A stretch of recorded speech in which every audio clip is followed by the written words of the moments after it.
Hello. Hello.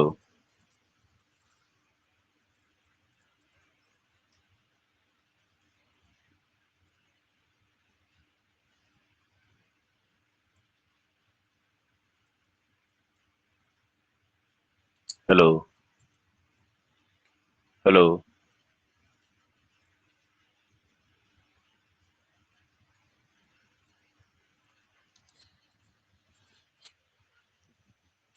Hello students. देखेंगे आज का हमारा टॉपिक है excretory product and it's elimination. ये आपका ह्यूमन फिजियोलॉजी का फोर्थ चैप्टर है।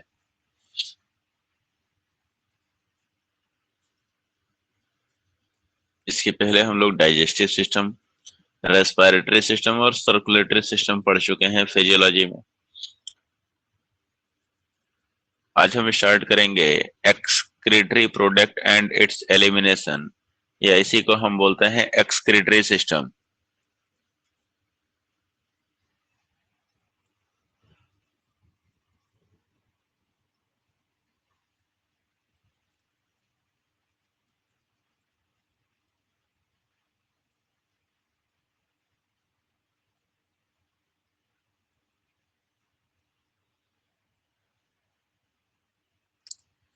देखेंगे एक्सक्रीशन क्या होता है। एक्चुअली बॉडी से नाइट्रोजनस वेस्ट सब्सटेंसेस को रिमूव करना ही एक्सक्रीशन कहलाता है। हमारे बॉडी के अंदर जो भी नाइट्रोजनस वेस्ट सब्सटेंस प्रोड्यूस होते हैं उनको बॉडी से रिमूव करना एक्सक्रीशन कहलाता है। तो डिफरेंट काइंड ऑफ ऑर्गेनिज्म में अलग अलग तरह के एक्सक्रीटरी प्रोडक्ट फॉर्म होते हैं और उनको एलिमिनेट किया जाता है।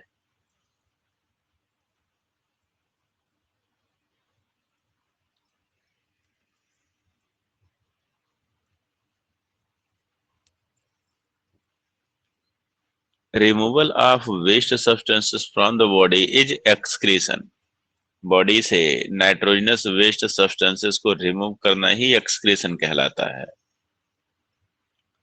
Commonest nitrogenous metabolic waste substances are ammonia, urea, uric acid which are released into the extracellular fluid, that is plasma, tissue fluid or peritoneal fluid or lymph and CSF।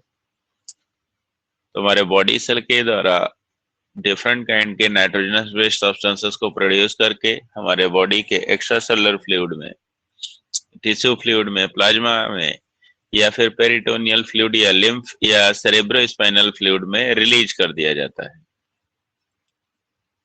Extra cellular fluid is named as milieu interieur by Claude Bernard.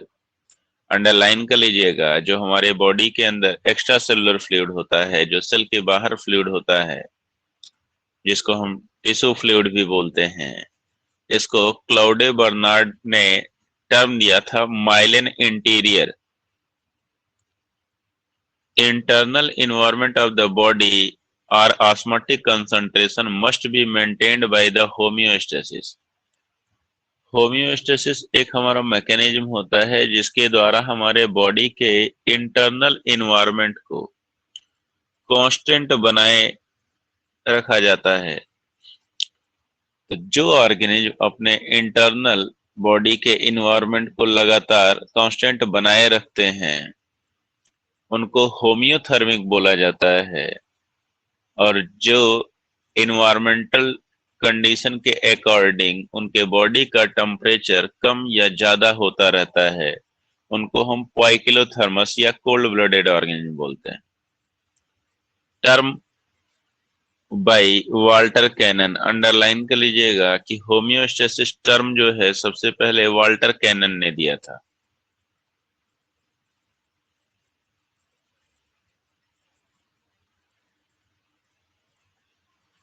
Excretory system is responsible to maintain homeostasis. Excretory system जो है हमारा वो homeostasis में help करता है, यानी internal environment को constant बनाए रखने में हेल्प करता है। अब देखेंगे मेन नाइट्रोजनस वेस्ट सब्सटेंसेस कौन कौन से हैं। फर्स्ट है अमोनिया। तो मेनली तीन नाइट्रोजनस वेस्ट सब्सटेंस के बारे में हम पढ़ेंगे। मेन थ्री हैं आपके, ammonia, urea and uric acid. तो सबसे पहले हम बात करते हैं अमोनिया की।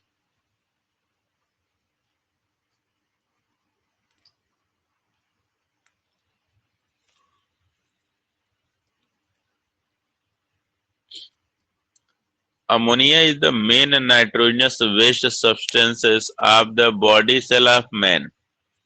देखिए ह्यूमन बीइंग तो यूरियोटेलिक है,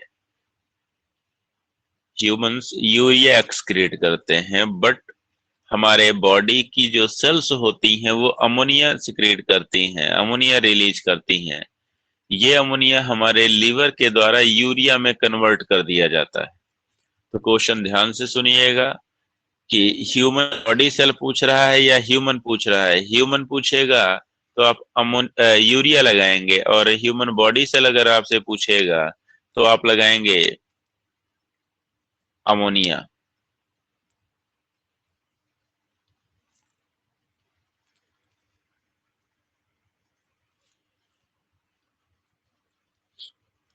Animals which are able to release ammonium ion from its body named as ammonotelic। ऐसे ऑर्गेन जो अमोनिया एक्सक्रीट करते हैं उनकी बॉडी से अमोनिया अमोनियम आयन के फॉर्म में रिलीज किया जाता है, एक्सक्रीट किया जाता है। Ammonia is the most toxic nitrogenous waste substances that cannot be stored in the body। Ammonia जो होता है हाईली टॉक्सिक होता है, यही रीजन है कि इसको बॉडी के अंदर स्टोर नहीं किया जा सकता है। And removal of ammonia requires a lot of water due to its solubility। Ammonia is highly soluble, तो इसकी सॉल्युबिलिटी ज्यादा होने की वजह से इसको ज्यादा अमाउंट ऑफ वाटर की जरूरत पड़ती है बॉडी से बाहर रिमूव करने के लिए। जैसे फॉर एग्जांपल देख लीजिए, 1 ग्राम अमोनिया को बॉडी से बाहर रिमूव करने के लिए आपको 500 to 600 ml वाटर की जरूरत पड़ती है।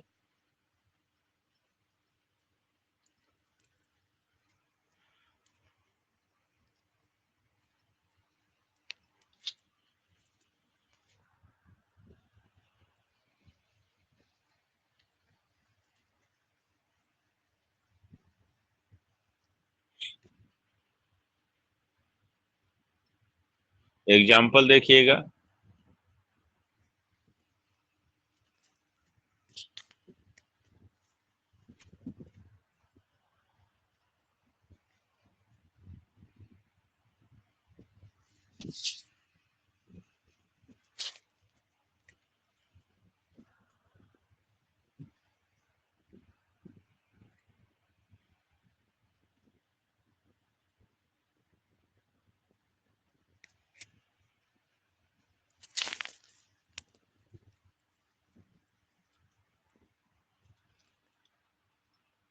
many bony fishes, aquatic amphibians, aquatic insects, protozoa to aquatic arthropods and mollusc, ये सभी के सभी अमोनिया एक्सक्रीट करते हैं।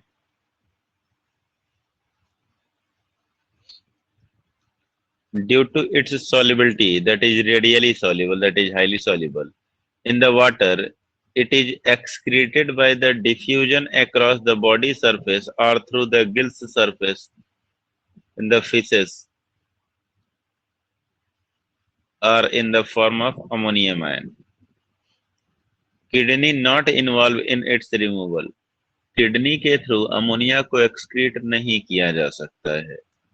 And removal of 1 gram of ammonia requires 500 to 600 ml of water.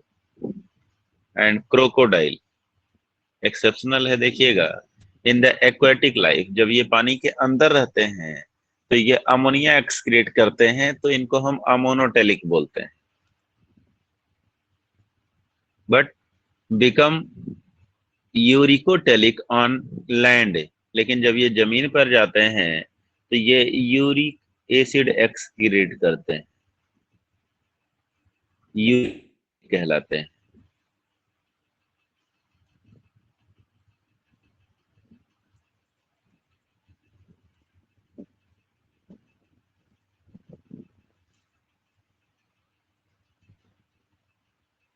दूसरा नाइट्रोजनस मेटाबॉलिक वेस्ट सब्सटेंस है हमारा यूरिया। और ऐसे ऑर्गेनिज्म जो यूरिया एक्सक्रीट करते हैं उनको हम यूरियोटेलिक कहते हैं। Less toxic than ammonia, ammonia से ये कम टॉक्सिक होता है। Toxicity is less than 1 lakh time less, इसकी टॉक्सिसिटी 1 लाख गुना तक कम होती है। अब सोच लीजिए कि जितना आपका अमोनिया टॉक्सिक होता है उससे 1 लाख गुना कम टॉक्सिक होता है आपका urea. Not much soluble in the water, therefore its removal not requires much water। पानी में इसकी घुलने की क्षमता जो है बहुत ही कम होती है, इसलिए इसके रिमूवल के लिए ज्यादा पानी की आवश्यकता नहीं पड़ती है। shows terrestrial adaptation and help in the conservation of water। जब एवोल्यूशन के दौरान एनिमल्स एक्वेटिक लाइफ से इन्होंने टेरेस्ट्रियल लाइफ अडॉप्ट किया, तो उसी दौरान ऑर्गेनिज्म अमोनिया की जगह urea as excretory waste material जो है बॉडी से रिमूव करने लगे, जिससे ये पानी को बचा सके, ज्यादा से ज्यादा वाटर को कंजर्व कर सके। Example, mammals, whale and a dolphin including many terrestrial amphibians and marine fishes। जो समुद्री मछलियां होती हैं वो यूरिया एक्सक्रीट करती हैं, इस बात का आप ध्यान रखेंगे। और बाकी एक्वेटिक फिशेस जो होती हैं, फ्रेश वाटर फिशेस जो होती हैं, वो अमोनिया एक्सक्रीट करती हैं। Ammonia is converted in the urea in the liver and released in the blood, which is filtered and excreted by the kidney। हमारी बॉडी सेल अमोनिया एक्सक्रीट करती है, वो अमोनिया हमारे लीवर के द्वारा यूरिया में कन्वर्ट कर दिया जाता है और ब्लड में रिलीज कर दिया जाता है, जिसको हमारा एक्सक्रीटरी ऑर्गन किडनी फिल्टर करता है और बॉडी से बाहर रिमूव कर देता है।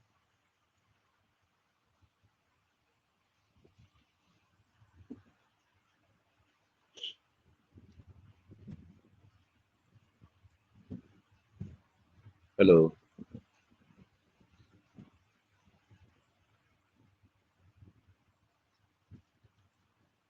Normal level of urea in the blood is 17 to 30 milligram per 100 ml blood।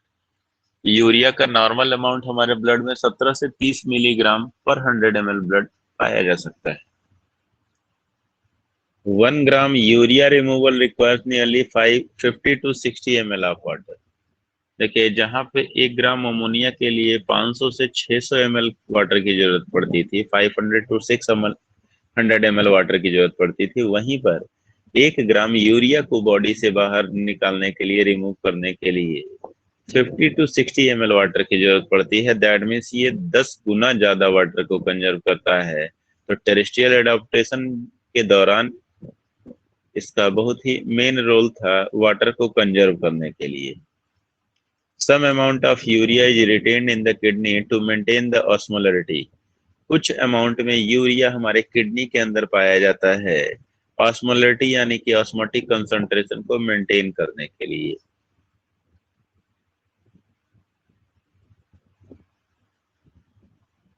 Third nitrogenous waste substance है uric acid.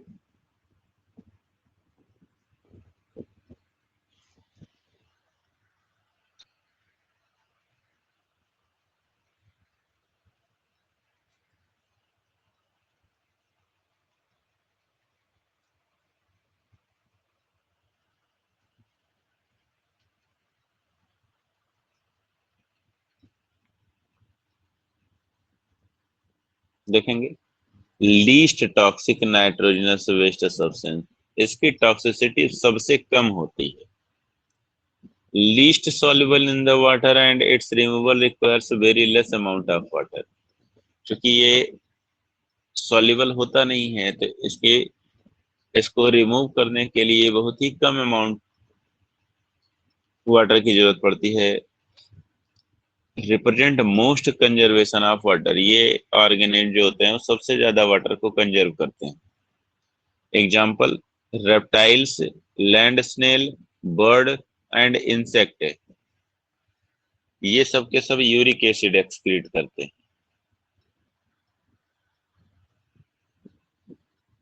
Excreted in the form of pellet और पेस्ट, इनका यूरिन इतना ज्यादा कंसंट्रेटेड होता है कि इनके बॉडी से वो पिलेट यानी कि गोलियों के फॉर्म में या पेस्ट के फॉर्म में बॉडी से बाहर रिमूव किया जाता है। Embryo of the shelled egg excrete the uric acid and retained within the shell, जब एग की हैचिंग होती है उससे एम्ब्रियो का फॉर्मेशन होता है, तो वो एम्ब्रियो डेवलपमेंट के दौरान यूरिक एसिड एक्सक्रीट करता है, जो उसके सेल के अंदर ही पाया जाता है, कवरिंग के अंदर ही पाया जाता है। In the man, uric acid level in the blood is 3 to 7 milligram per 100 ml blood. Human beings are ureotelic, urea excrete करते हैं, इसके बावजूद ह्यूमन बीइंग के ब्लड में यूरिक एसिड का भी अमाउंट पाया जाता है, जो कि होता है 3 to 7 मिलीग्राम पर 100 ml blood.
Advantage of ureotelic nature over the uricotelic in the man is that urea formation requires less energy। देखिए, ह्यूमन बीइंग में यूरिया एज एक्सक्रीटरी मटेरियल पाया जाता है, तो ये क्वेश्चन आएगा कि समय के साथ ह्यूमन के अंदर ऐसा एवोल्यूशन क्यों नहीं हुआ कि वो यूरिकोटेलिक ऑर्गेनिज्म में कन्वर्ट हो गया। तो इसके पीछे रीजन यही है कि यूरिक एसिड फॉर्मेशन के लिए बहुत ही ज्यादा एनर्जी की आवश्यकता होती है, जिसके कंपैरेटिवली वाटर लॉस करना ज्यादा आसान था। Earthworm and Ascaris is monotelic in the moist environment but ureotelic in the dry climate। तो अर्थवर्म और एस्केरिस ये दोनों जब लैंड पर रहते हैं, ड्राई क्लाइमेट पे रहते हैं, तो यूरिया एक्सक्रीट करते हैं, बट जब ये मॉइस्ट इन्वायरमेंट में रहते हैं, पानी के अंदर रहते हैं या आसपास रहते हैं, नम मिट्टी के आसपास रहते हैं, तो ये वहां पे अमोनिया एक्सक्रीट करते हैं।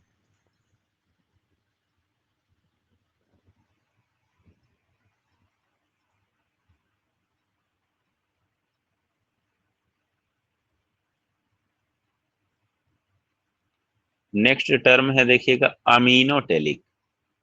इसमें एक्सक्रीटरी वेस्ट सब्सटेंस जो होता है वो अमीनो एसिड होता है। तो कुछ ऑर्गेनिज्म ऐसे भी होते हैं जो अमीनो एसिड को as excretory waste material body से बाहर रिमूव करते हैं। उनमें है Unio, Pila, Asterias that is starfish,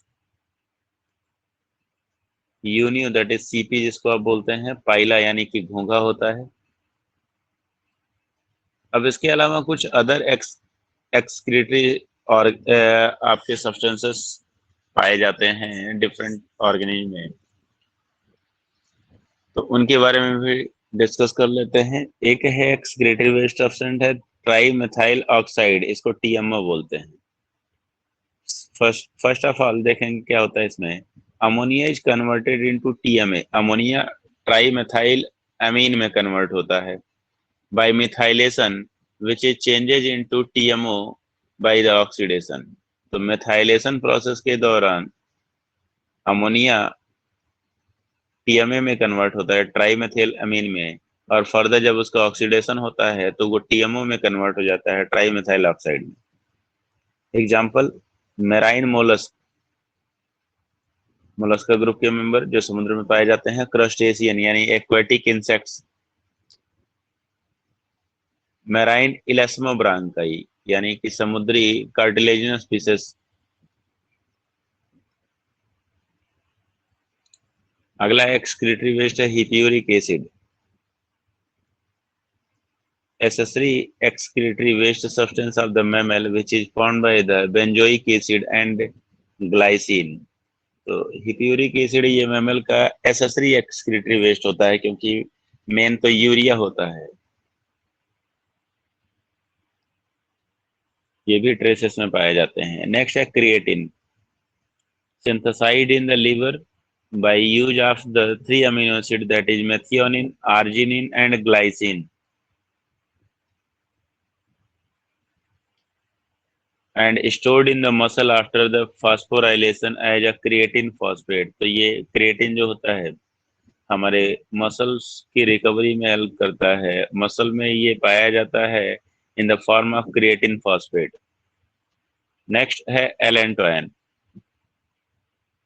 present in the mammal but not in the man because enzymes uricase is absent. Uric acid uricase की presence में allantoin में convert होता है। ये act as a healing agent काम करता है, कुछ मैमल में पाया जाता है। तो इसीलिए वो जब उनके बॉडी पे कोई स्कार हो जाता है जानवरों के, तो वो क्या करते हैं, अपने यूरिन को उस घाव पे रिलीज करते हैं, क्योंकि उनमें ये पाया जाता है जो हीलिंग में हेल्प करता है। यूरिक एसिड यूरिकेज की प्रेजेंस में ग्वानिन में भी कन्वर्ट हो जाता है। अब देखेंगे एक्सक्रीटरी वेस्ट सब्सटेंसेस को बॉडी से बाहर रिमूव करने के लिए एक्सक्रीटरी स्ट्रक्चर की आवश्यकता होती है। तो अब डिफरेंट ग्रुप में हम बात करेंगे वन बाय वन करके कि किस ग्रुप के ऑर्गेनिज्म में किस तरह का एक्सक्रीटरी स्ट्रक्चर पाया जाता है नाइट्रोजनस वेस्ट के रिमूवल के लिए। तो आइए बात करते हैं एक्सक्रीटरी स्ट्रक्चर की।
देखिएगा एक्सक्रीटरी स्ट्रक्चर की हम लोग बात करने जा रहे थे। तो देखेंगे सबसे पहले हम बात करते हैं protozoa, porifera and coelenterata are ammonotelic. ये अमोनोटेलिक होते हैं and individual cell of these animals release ammonia by the diffusion, no specified structure. तो जो यूनिसेलुलर एनिमल होते हैं उनमें कोई भी एक्सक्रीटरी स्ट्रक्चर नहीं पाया जाता है। उनके सेल की जो मेम्ब्रेन होती है, कोशिका झिल्ली जो होती है, उसी के थ्रू ये डिफ्यूजन शो करते हैं। In the unicellular animal, excretory structure is plasma lemma for the removal of ammonium ion। जो सिंगल सेल के ऑर्गेनिज्म होते हैं, एक ही कोशिका के बने हुए होते हैं, उनमें उनकी कोशिका झिल्ली ही नाइट्रोजनस वेस्ट सब्सटेंसेस को रिमूव करती है। कॉन्ट्रैक्टाइल वैक्यूल, देखिए वैक्यूल जो है वो कई तरह के फॉर्म में पाया जाता है। जैसे स्टोरेज वैक्यूल होता है, फूड वैक्यूल होता है, ऐसे ही एक कॉन्ट्रैक्टाइल वैक्यूल होता है जो अमीबा में पाया जाता है। Is primarily for the osmo regulation, पहले ये बॉडी के अंदर फ्लूइड और इलेक्ट्रोलाइट बैलेंस को मेंटेन करने के लिए रिस्पॉन्सिबल होता है, but ammonium ion also comes out due to its solubility in the water. तो इसी कॉन्ट्रैक्टाइल वैक्यूल के द्वारा बॉडी के बाहर अमोनिया को एक्सक्रीट कर दिया जाता है, क्योंकि अमोनिया पानी में सॉल्युबल होता है, वाटर में डिजॉल्व हो जाता है। अब सबसे पहले देखेंगे फर्स्ट एक्सक्रीटरी स्ट्रक्चर की बात करते हैं जो एक्सक्रीशन के लिए इवॉल्व हुआ, ओरिजिनेट हुआ। That is protonephridia or flame cells बोलते हैं, या इसी का दूसरा नाम है solenocyte. First specialised excretory structure जो कि फाइलम प्लेटीहेल्मिन्थेज में डेवलप हुआ। Collect nitrogenous waste from the extracellular fluid and dispose it from the body via the common excretory pore। एक कॉमन एक्सक्रीटरी पोर होता है, उसी के अंदर ये नाइट्रोजनस मेटाबॉलिक वेस्ट को पहुंचा देते हैं, जिसके द्वारा रिमूव कर दिया जाता है। It is primary for the regulation of the fluid volume and ionic balance, that is osmo regulation, but also helps in excretion. Primary function protonephridia का ऑस्मो रेगुलेशन करना है, बॉडी के अंदर फ्लूइड और आयनिक बैलेंस को बनाए रखना है, लेकिन साथ ही साथ ये एक्सक्रीशन भी शो करता है।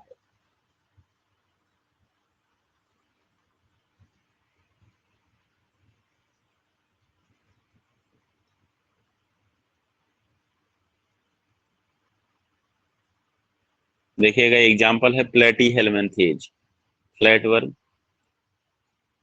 फ्लेम सेल्स पाई जाती हैं, एंड रोटिफर्स दैट इज जू प्लैंकटन होते हैं, एंड सम एनिलिड्स,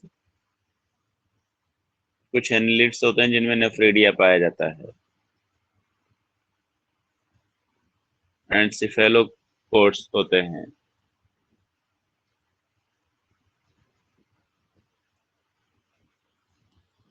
दूसरे एक्सक्रीटरी स्ट्रक्चर देखते हैं जिसको हम रेनेट सेल बोलते हैं।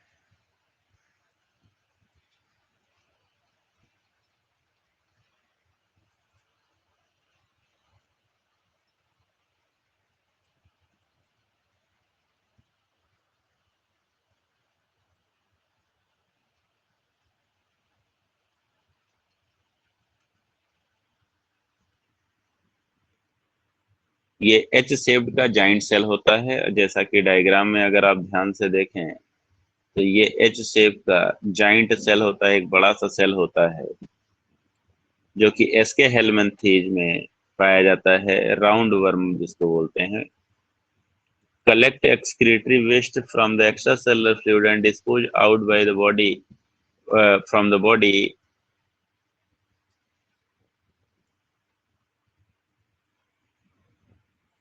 by ventrally located common excretory pore। तो इसका भी फंक्शन ऑस्मो रेगुलेशन के साथ साथ क्या है, एक्सक्रीशन है। ये रेनेट सेल है, एस्केरिस में पाया जाता है।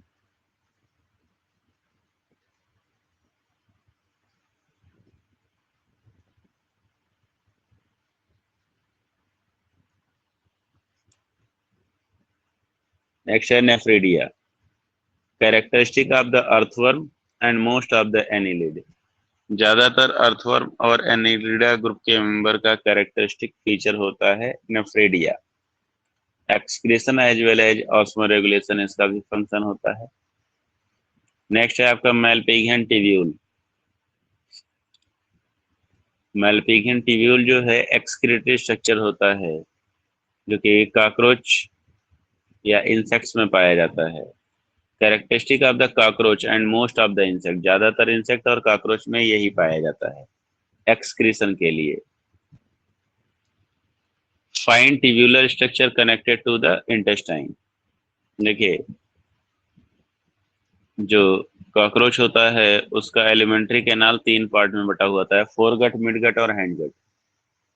मिडगट और हैंडगट के जंक्शन पर ढेर सारे ऐसे ही पतले पतले फाइबर लाइक स्ट्रक्चर पाए जाते हैं जिनको हम बोलते हैं Malpighian tubule.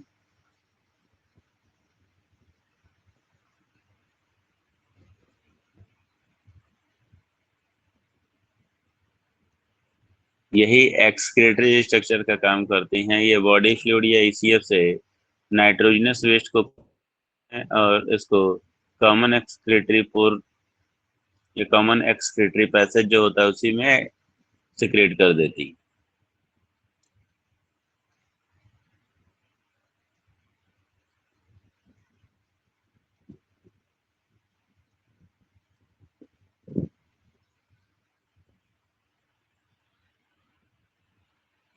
It collect excretory waste of the body cells, that is sodium and potassium urate from the ECF extracellular fluid. In the Malpighian tubule, urates are converted into the main excretory waste substance of the body, that is ammonia or urea. तो ये body के ECF से sodium और potassium के urates होते हैं, इसके form में ये एब्जॉर्ब करते हैं और ये मेलपिगियन टिब्यूल्स उसको कन्वर्ट कर देती हैं किसमें, अमोनिया में या फिर यूरिया में।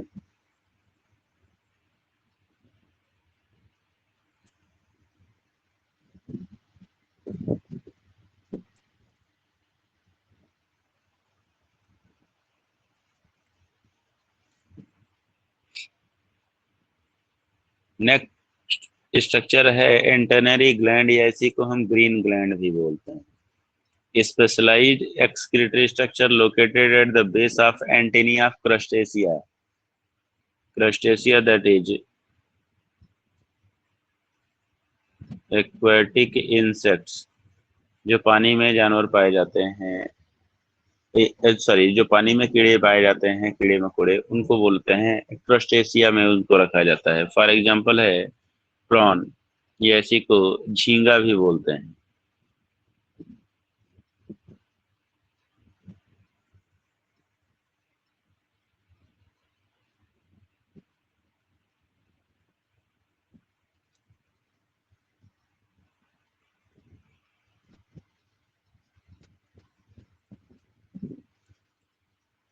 Next is the coxal gland, excretory structure of spider और स्कॉर्पियन। इनका क्लास है arachnida. Coxal gland of scorpion.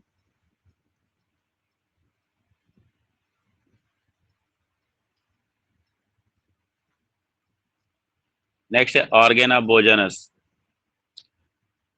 is the excretory structure or organ in the mollusca, that is the sac like kidney act as the excretory structure. Organ of Bojanus Pila यानी Mollusca group के member में पाया जाता है। Note में देखिएगा, in the echinodermata no specialised structure for the excretion, that is excretion occurs through the tube feed due to the water vascular system. अभी तक हमने मोलस्का तक की बात कर ली जो इकाइनोडर्मेटा ग्रुप के मेंबर होते हैं, जैसे स्टारफिश,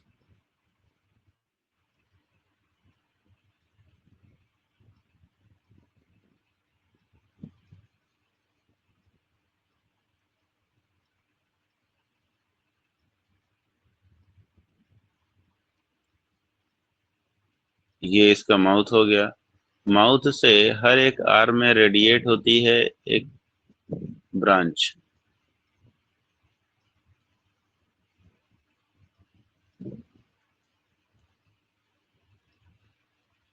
ये वेसल्स लाइक स्ट्रक्चर होती हैं जिनके अंदर वाटर फ्लो होता है। तो इस ग्रुप के जो मेंबर होते हैं उनमें वाटर वेस्कुलर सिस्टम पाया जाता है।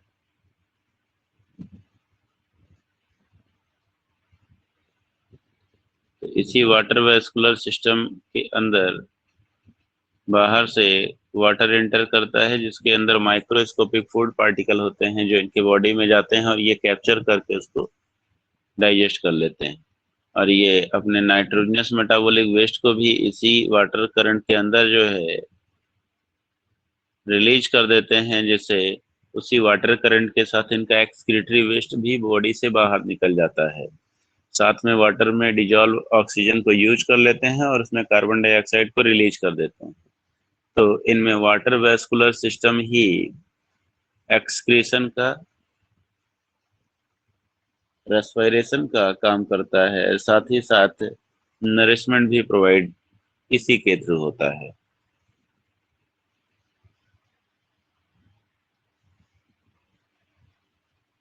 तो वाटर वेस्कुलर सिस्टम आप ध्यान रखेंगे इकाइनोडर्मेटा में पाया जाता है।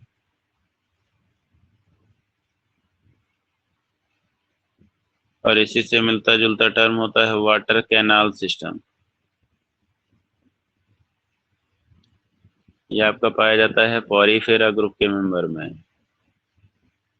यह स्पॉन्जेज। तो वाटर वेस्कुलर, वेस्कुलरिटी का मतलब होता है ब्लड वेसल जैसे होती हैं, वेसल यानी डक्ट।